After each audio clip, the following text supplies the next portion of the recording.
Hello' বন্ধু বান্ধৱীসকল, এইজোপা দহি কচু দেখিছেনে? এইজোপা দহি কচুৰ এই বাওবিলাক খায়। আজি মই ইয়াৰ বাও কাটি শুকান মাছৰ লগত এটা চব্জি বনাম। আপোনালোকে খাইছেনে? এনেকৈ বনাই, মই আজি কেনেকৈ বনাম চাওকচোন। এই বাওটো আজি এনেকৈ কাটিম। এইডোখৰ হেড কাটি ভালকৈ চুচ গুচাই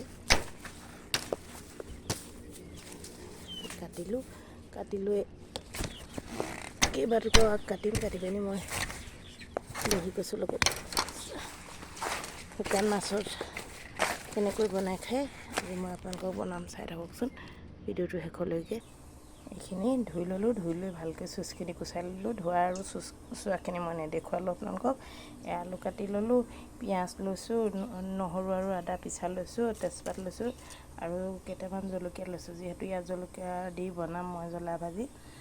আৰু ইয়াত তেল দি থৈছোঁ, তেলতে মই অকণমান পাঁচফোৰণ দিছোঁ। পাঁচফোৰণ দিয়াৰ পাছত মই পিঁয়াজ দি দিম।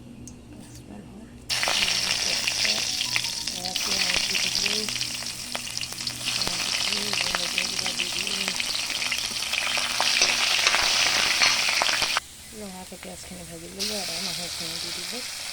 আদা নহৰুখিনি ভাজি থাকোঁতে মই আলুকেইটা দি দিলোঁ।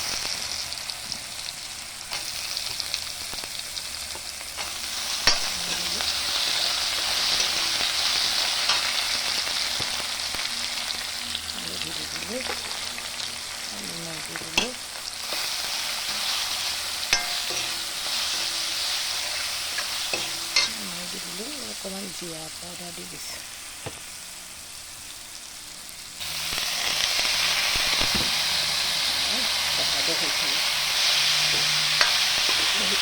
অকণমান মিঠালে মই শুকান মাছ দি দিম। শুকান মাছ দিবৰ কাৰণে তিয়াই থৈছোঁ। ঘৰতে শুকুৱাই থোৱা শুকান মাছ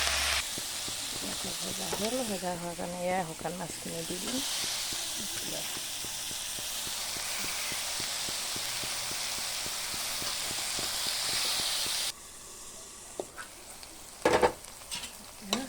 হৈ গ'ল শুকান মাছ আৰু দহি কচুৰ চব্জি। মই শুকান মাছৰ দহি কচুৰ কাৰণে বনাইছোঁ। মোৰ আজি জ্বৰ অকণমান হৈ আছে, জ্বৰ পানী লগা। জ্বৰ হ'লে শুকান মাছ জ্বৰৰ কাৰণে বহুত ভাল। সেইকাৰণে মই আজি অকণমান চৰ্দি আৰু জ্বৰ অলপ অনুভৱ হৈ আছে। সেইকাৰণে শুকান মাছ দি অকণমান জ্বলা দি দহি কচু খাম। এয়া হৈ গ'ল। আপোনালোকেও আজি এনেকৈ বনাই খাবচোন। চৰ্দি আৰু জ্বৰৰ কাৰণে বহুত ভাল। মই আজি ভাজি আৰু ভাত খাম। লগত লৈছোঁ গোল নেমু আৰু আমৰ আচাৰ। আজি শুকান ভাত সানি আজি মই শুকান মাছৰ চব্জি দি আজি ভাত খাম।